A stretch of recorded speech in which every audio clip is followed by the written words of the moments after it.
Bonjour, vous regardez Shifter 89 et voici mon essai du supermotard GazGaz SM700 2022.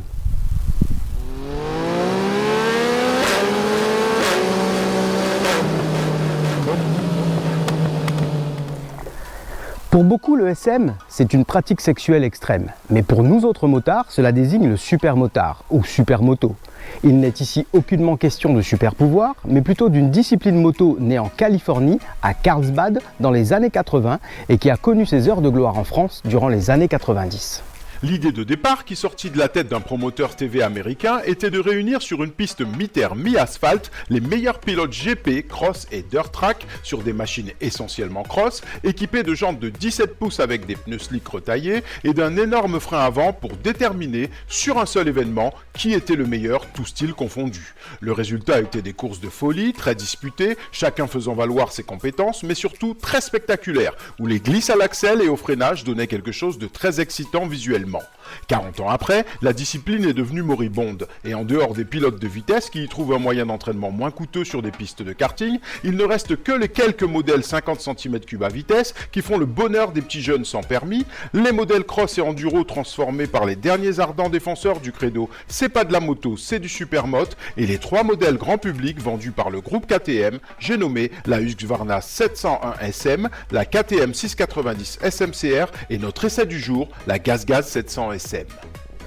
La 700 SM est le premier modèle routier de cette marque espagnole récemment passé sous giron KTM. GazGaz ne produisant que des crosses et des enduros jusqu'alors, il était donc évident et surtout plus facile que son premier modèle routier soit un supermotard. Mais ici, on nous propose juste, économie d'échelle oblige, une refonte esthétique d'un modèle KTM déjà esthétiquement remixé par Husqvarna, la célèbre KTM 690 SMCR. Donc rien de nouveau sous le soleil, à part des jantes à bâton spécifiques et un coloris rouge du plus bel effet.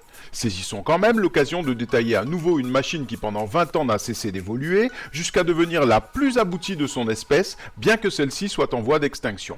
Je vais vous faire un aveu, si les machines de supermotards avaient su se cantonner dans une fourchette de prix entre 7 et 8 000 euros, tous les constructeurs s'y seraient mis. Car bien que ces machines soient fun et pétries de qualité, c'est d'abord la contrainte financière qui les a tuées. En effet, pour un modèle cross ou enduro préparé, comptez entre 14 et 17 000 euros au bas mot, et les modèles du dernier défenseur de la cause SM, KTM, s'échangent contre 12 000 euros. Puis, l'absence d'aspect pratique, le rayon d'action et le spectre d'utilisation limité enfin, ont condamné définitivement le genre. Soyons clairs, un supermoto, c'est léger. Ça freine fort, ça accélère fort, ça n'allonge pas trop, c'est haut sur pattes et c'est motorisé par un gros monocylindre pas très souple. La GazGaz SM700 et ses sœurs jumelles rebadgées répondent au cahier des charges du genre, sauf en ce qui concerne le poids, l'allonge moteur et les vibrations inhérentes à l'architecture mono. Tout simplement parce que pour être un tant soit peu supportable au quotidien, elle embarque tout l'accastillage nécessaire à son homologation, et cela représente du poids. Elle pèse donc 148 kg, quand un cross supermotardisé table sur 100 kg environ. L'allonge ensuite. KTM bosse sur ce moulin, le Mono LC4, depuis des décennies. Et il faut reconnaître qu'aujourd'hui, il est performant et technologique et se comporte comme un petit twin. Il prend des tours à n'en plus finir et ne vibre plus trop grâce au balancier d'équilibrage. Il dispose de 2 modes moteurs, d'un ABS Supermoto qui, en ne fonctionnant que sur la roue avant, permet avec un peu voire beaucoup d'adresse des entrées de virage en glisse. L'embrayage est anti-dribble et la puissance conséquente pour un mono, 73 chevaux, permet une vitesse de pointe d'au moins 200 km/h.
Alors plus jeune, j'étais un très grand fan de supermotards.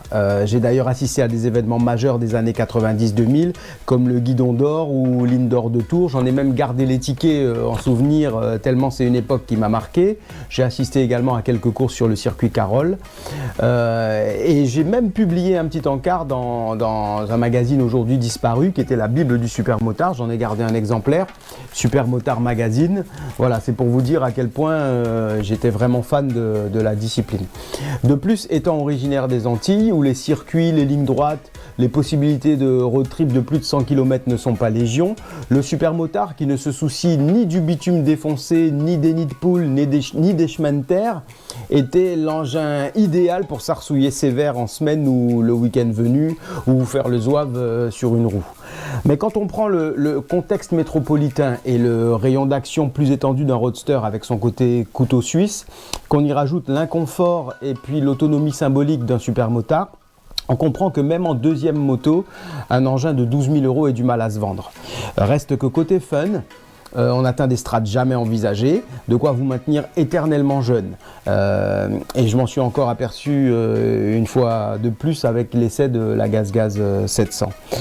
En cas de chute, un guidon, un levier et hop, ça repart. Donc je crois que le supermotard est un véritable élixir de jouvence. C'est une discipline moto qui mérite d'être découverte et voilà, si on en a les moyens, je pense qu'en deuxième moto, ça peut être un truc super sympa.